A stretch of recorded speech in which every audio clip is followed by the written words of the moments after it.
देखिए बच्चों, आज हम पाश्चात्य काव्यशास्त्र की प्रमुख विशेषताओं के साथ कॉलरिज के कल्पना सिद्धांत को जानने का प्रयास करेंगे। चूँकि ये आपके पाठ्यक्रम में कॉलरिज का कल्पना सिद्धांत निर्धारित है, तो सबसे पहले हम इसकी भूमिका समझ लें कि वास्तव में पाश्चात्य आलोचना के क्षेत्र में क्या प्रमुख बातें रहीं और क्या सिद्धांत रहे जिस पर कल्पना का सिद्धांत हमारे सामने आया। बच्चों, पाश्चात्य आलोचना की एक सुदीर्घ परंपरा रही है जिसका प्रारंभ यूनान के प्लेटो और अरस्तु, जो आदि आचार्य कहे जाते हैं, उनसे माना जाता है। इसके पश्चात आते हैं ड्राइडन, जॉनसन, जो मध्ययुगीन जो है काव्यशास्त्री माने जाते हैं पाश्चात्य आलोचना तक के अंतर्गत, जिन्होंने एक और बुद्धि को कल्पना से अधिक महत्व दिया और साहित्य में सुगमता, सरलता और स्पष्टता पर बल दिया, और दूसरी ओर कल्पना के सौंदर्य एवं गौरव की व्याख्या भी इस समय की गई।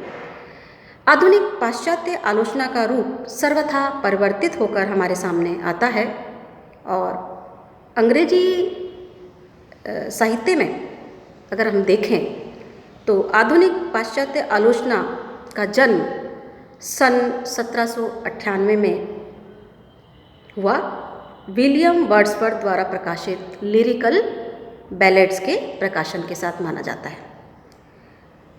आधुनिक पाश्चात्य आलोचना के प्रमुख आचार्य कॉलरिज, कवि शैली, कवि कीट्स माने जाते हैं। इनका एक क्षेत्र में बहुत महत्वपूर्ण योगदान रहा है। इस युग की प्रवृत्तियों को अगर हम मोटे तौर पर देखें तो इसे स्वच्छंदतावाद का नाम दिया गया, और जिन्होंने साहित्य में व्याप्त सभी प्रकार के आडंबरों, कृत्रिमता से काव्य को मुक्त करने का प्रयास भी किया।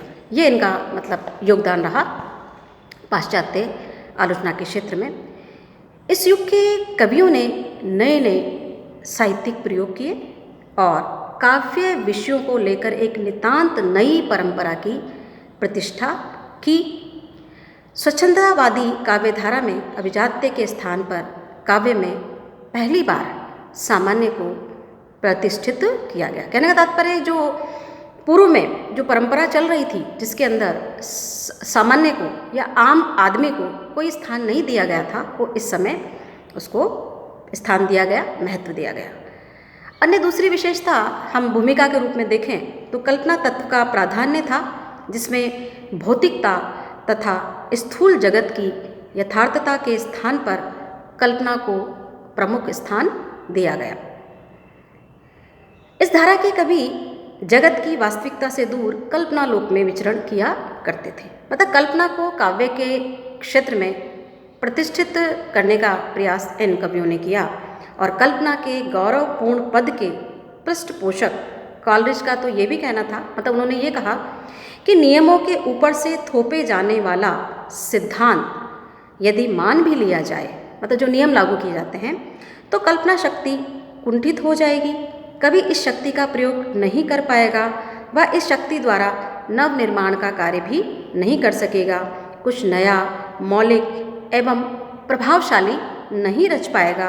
अतः काव्य नियमों से उसे मुक्त करना आवश्यक है।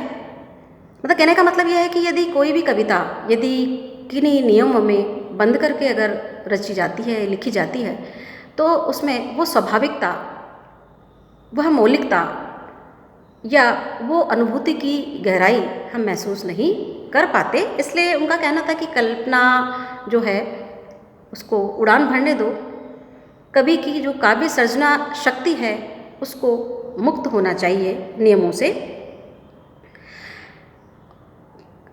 कॉलरिज का यह भी कहना था बच्चों कि जैसे ब्रह्म कल्पना बाह्य प्रकृति को ब्रह्म मन के सम्मुख उपस्थित करती है, वैसे ही मानव कल्पना प्रवृत्ति के उस क्षेत्र को मानव मन के समक्ष लाती है और मनुष्य के आत्मज्ञान की कुंजी क्या है? कल्पना ही है, जिससे वह अपना जगत संजोता है। कहने का तात्पर्य है कि मनुष्य अपने जो भीतर जो ज्ञान है, उसकी आत्मा की जो अनुभूति है, वो कल्पना के द्वारा ही महसूस कर पाता है। मतलब सबसे पहले हमारे मन में एक कोई भी चीज़ होती तो एक विचार हमारे मन में आता है, हम कल्पना करते हैं, उसके बाद उसको शब्दबद्ध भी करते हैं अगर हमारे पास शब्द शक्ति है तो, या लिखने का कौशल है तो उसी प्रकार से विचार सबसे पहले बीज रूप में हमारे अंतर प्रस्फुटित होता है। इसी को लेकर के कल्पना सिद्धांत का सृजना की गई है और कॉलरिज ने इस पर बड़े विस्तार से अपने विचारों को व्यक्त किया है। कहा जा सकता है कि कॉलरिज सहित स्वच्छंदतावादी कवियों और साहित्य मर्मज्ञों ने काव्य के आत्म तत्व की प्रतिष्ठा की और कल्पना को महिमा प्रदान की। कॉलरिज ने अपने कल्पना सिद्धांत में कल्पना के विषय में गंभीर और मौलिक चिंतन भी बच्चों प्रस्तुत किया है। कॉलरिज के अनुसार काव्य का एकमात्र प्रयोजन आनंद की सृष्टि करना होता है। मतलब जैसे कि कोई विचार या अनुभूति जो हमें आनंद प्रदान करती है तो वो श्रेष्ठ है, और सचमुच में जैसा कि साहित्य आनंद का पर्याय होता है, वो आनंद की सृष्टि करता है, और काव्य का प्रयोजन भी, जो काव्य की रचना की जाती है उसका प्रयोजन भी क्या है बच्चों कि आनंद की सृष्टि करना होता है। वह आनंद विशुद्ध काव्यानंद होता है। जैसे कोई भी मतलब सर्जना का जो सुख होता है वही वास्तविक आनंद होता है, और वो कल्पना के द्वारा ही सबसे पहले हमारे पास आता है। वो अनुभूति कल्पना से ही पैदा होती है। आगे हम कॉलरिज के कल्पना सिद्धांत के विषय में विस्तार से चर्चा करेंगे।